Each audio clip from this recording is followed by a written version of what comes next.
Hey everybody, I'm Mike Krupa and I am on a mission to teach Illinois employers just like you how to better manage your health insurance plan. And it starts with data. Over the last few weeks, we've been reviewing the Blue Insight Monthly Financial Report, which is a report available to all Blue Cross Blue Shield of Illinois clients as long as you have at least 50 employees enrolled on your health insurance plan. We're going to talk about the leading diagnostic categories within your health insurance plan and what you can do with this information.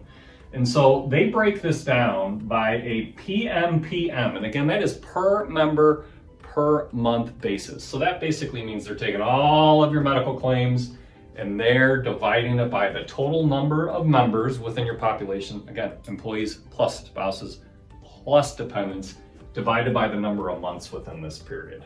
And again, we're comparing 7 months to 7 months here, and then here is the percent change.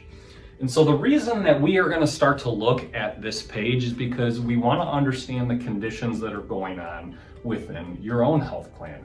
The fact is there's a lot of solutions out there in the market right now, solutions for diabetics, musculoskeletal issues that you can implement on your health plan. But what is the point of implementing those if you don't know what's going on within your health plan? Why implement a solution for diabetics if you don't have a prevalence for diabetics?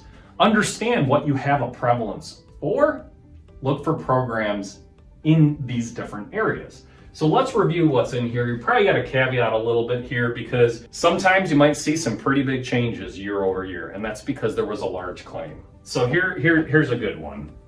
This first one is perinatal, and if you remember from last episode, there was a $1.4 million claim that had that perinatal leading diagnostic category, and that's the reason for this big increase. So when I'm looking at this right away, I'm not focused on it. That's an anomaly, probably not going to happen again.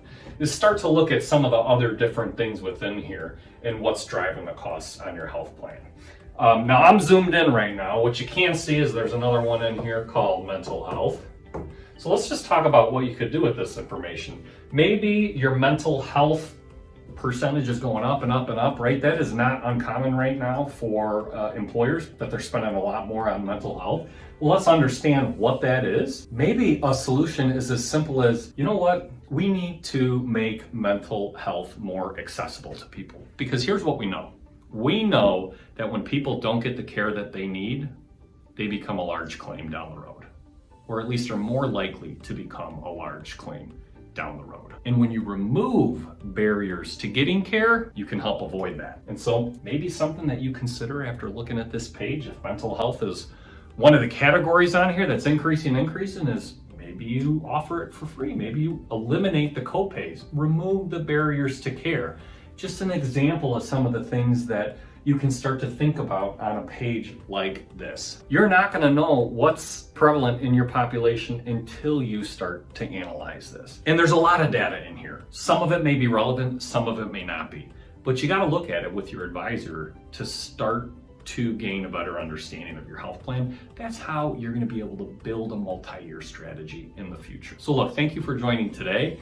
Next episode, we're going to do a deep dive into pharmacy and talk about some key indicators on normal pharmacy and what I'll call specialty pharmacy as well. Thank you for tuning in today, and I look forward to teaching you some more next week.